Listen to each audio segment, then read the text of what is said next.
What are the 3 qualities or traits successful yoga teachers have? That's what we're going to be talking about today. Hi everyone, if this is the first time we're meeting, my name is Jimmy Barkan. I've been teaching hot yoga since 1981. If you're new to the channel, please consider subscribing, hit the notification bell, and smash the like button anytime you're enjoying this content. Share it with your friends. What are the 3 successful qualities successful yoga teachers have so they can touch their students from their heart? Here's the first one. The first quality, know your subject. Whatever type of yoga you teach, and there's so many different types of yoga, there's so many different styles of yoga. My particular style or lineage of yoga is what we refer to as nicknamed hot yoga, or what we know as ghost yoga, which came to the United States via Bikram Yoga in the late 70s. So know your subject. If you're the Iyengar teacher, you should be buying Light on Yoga by Iyengar. If you're an Ashtanga teacher, you should be reading all about the topic joints. Reading the teachers, the founders of whatever particular style of yoga that you're teaching, that you're representing, know that subject in and out, almost to an extent of being obsessive. That's my family. I definitely have an obsessive personality. When I get into something, I get into it deep. When I was doing my first teacher training program, I'm going to be talking about the history of my yoga in some upcoming videos. Some of you want to watch out for. But when I did my teacher training program with Bikram, it was crazy because we did, and I've talked about this before in other videos, we did 4 classes a day. 3, sometimes 5, but average 3 to 4 classes a day.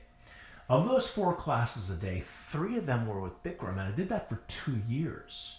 So my teacher training program was an apprenticeship program. You would actually live in LA. He started his more compressed 9-week trainings back in 1994. I was 1981. So I had Bikram for 3 classes a day for 2 years. Just think about all that content and all that information that I was absorbing. I was sitting back, not realizing, but I was taking notes, listening to his corrections, listening to his concepts, listening to how he were to cue certain people with modifications, with amplifications. So I dove into the subject. And then when I started doing my own teacher training programs about 20 years ago, I started diving into the history of yoga, the history of hatha yoga, the history of yoga that goes back to 6,000 years, that I immersed myself in the subject. So it became second nature, and I continue to stay a student. I think all the best teachers are the best students. I think you can ask teachers that I've had in the past what kind of student I was, and they can pretty much all tell you I was a good student because whatever they told me to do, I did. So you absorb yourself into the practice, the more knowledge and information you have, the more credible you're going to be and the more effective you're going to be. Do you want to just be an exercise teacher that's shouting out cues across the room over loud music?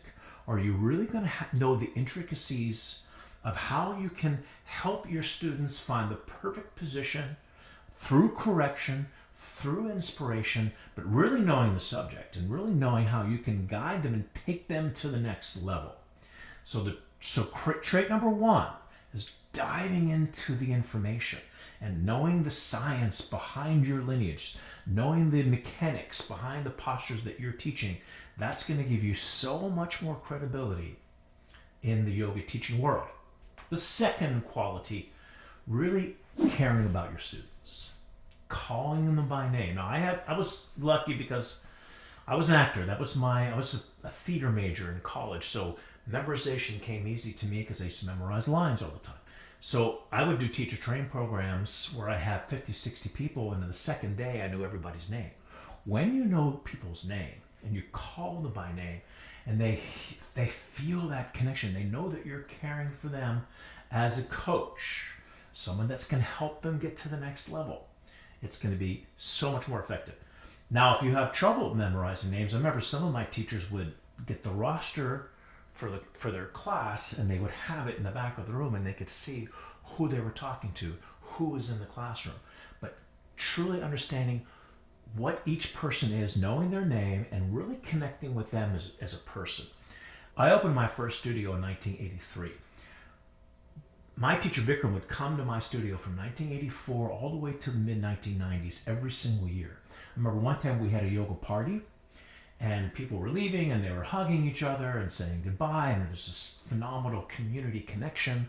And Bikram, he whispers to my ear, he goes, you don't see this in any other type of industry or business, this connection, this love that people have. And I'm sure that there are other communities that have this type of connection, but it's definitely rare.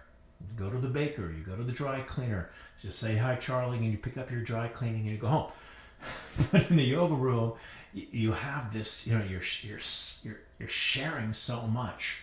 And when your students know that you're helping them, you're in their corner, what a difference it makes. But that doesn't mean you're the nice guy all the time, because it's not that, because you're still their coach, you're still their teacher. So when I know a lot of people are shy to push or to challenge their students. So when you have somebody that's struggling, opposed to saying, look, you know what, why don't you take it easy, unless of course they need to take it easy, but why don't you take it easy? I don't want you to not like me. I want you to, you can stop if you want to. Is this too much for you? Or why don't you take yourself to the next level? Why don't you challenge yourself? Yeah, they may like you. If you don't push them, they may want to go out to dinner with you, but they're not going to come back to your class the next day, pay you $20 to teach them if they're not getting results. And if you're continuing to take it easy on them, they're probably not going to get the results that they need. They may need to have that challenge. They need to have that push. And as a yoga teacher, give the students what they need, not necessarily what you think they want. It's not a popularity contest. The last thing Bikram said to me was the last night I was in LA before I came to Florida, and we were in his car, and he said to me, kill your students and they will love you for it. Now, obviously it's a metaphor. I don't necessarily want to kill them, but you definitely want to challenge your students. Give them what they need, not what they want. And the third and final quality is allowing your authentic self to shine into that yoga room. Now, we did a recent video, this video here on the 5 mistakes that yoga teachers make, and then followed up with the 3 mistakes that yoga teachers make. And in both of these videos, I talked about finding what I call the authentic voice, the conversation sound, opposed to just firing out repetition bullet points to your classroom. You've got to be present in the room and be vulnerable enough, because it's vulnerable enough to allow your authentic self to shine into that room. A lot of people, when they first come to my teacher training programs, and by the way, if you're interested in my teacher training program, there are links in the description below. You can apply and see if you qualify. One of the biggest obstacles that new teachers face is being self-conscious, is being shy. They say that public speaking is one of the greatest fears. It's greater fear than even death, speaking in public. So what I help people do in my teacher training program is get over that hurdle of self-consciousness. And one of the things I say to my students in the training programs, I say that and because they get nervous, nervousness is selfishness. So let me explain what I mean. I mean, it's not about, and I tell them, it's not about you. It's not about how you're doing. It's about them, getting the information to them. If you keep evaluating how you're doing, if you keep listening to how you're talking, if you're looking at the students to see if you're connecting with them or not, you're out of the moment. You have your information, and you know your information, that's quality 1, really knowing your stuff. And now having the ability to let yourself express that information in your own authentic sound. Now that's it sounds a lot easier than it is. It's much harder to bring that conversation voice into your classroom. And that's what I help people find in our teacher training programs, live and in person in our online course training which I created during the pandemic. Once again, there are descriptions below. You can apply and see if you qualify. But I work with you directly in getting yourself off of the self-consciousness, off of the nervousness, and being vulnerable enough to bring yourself into that yoga room, that your own authentic sound. That's something nobody could ever copy. No one's ever going to be able to copy you and your own unique sound. And that is quality number 3. So let's sum it up.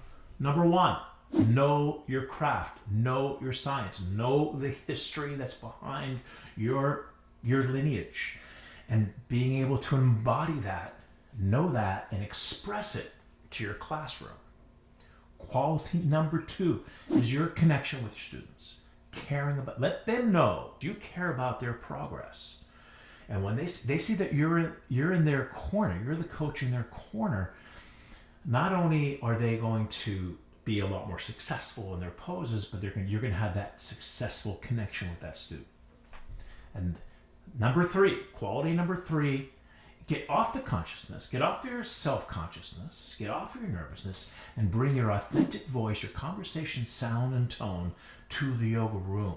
So it's you teaching, not just memorizing bullet points, not just memorizing cues and instructions, but giving them your heart. Now, whatever your passion was that brought you to a teacher training program, to where you became a teacher in the first place, that passion needs to be the subtext behind the words that you're saying. Otherwise, if you're just repeating instruction, they're going to tune you out like elevator music. But if you bring in your authentic sound, it makes all the difference. So that's our episode for today. Once again, if you're new to the channel, please consider subscribing, hit the notification bell, then you get notified every time I post a new video, which is every single week, Tuesdays, 7 a.m. Eastern Time. Smash the like button, share it with your friends. I thank you for watching, and I'll see you in the next video. Bye, everyone.